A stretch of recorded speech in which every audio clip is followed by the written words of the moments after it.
What is emptying digit অর্থাৎ রিক্ত চিহ্ন পদ্ধতি কি?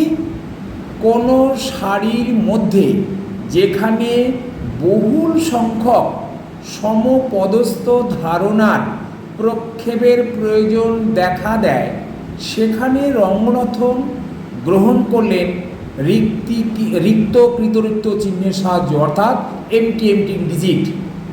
এখানে কোনো চিহ্নের মধ্যে যুগপৎ দুটি ধর্মেরই অবস্থান কল্পিত হলো, অর্থাৎ নিজে যেমন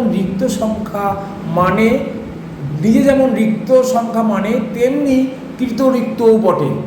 যেমন LY1 এখানে নার্সিং দুটি সমপদস্থ বিষয়ের মধ্যে অনুপ্রবিষ্ট হয়েছে এল ভেষজ আর এম উপযোগী শিল্প, তাহলে ওয়াই হলো রিক্ত, তাহলে কৃতিরিক্ত চিহ্ন LY1 এবং LY2 এইভাবে বহু সমপদস্থ বিষয়ের অনুপ্রবেশ ঘটানো যেতে পারে। এই পদ্ধতিকেই বলা হয় এমটিং ডিজিট। Thank you.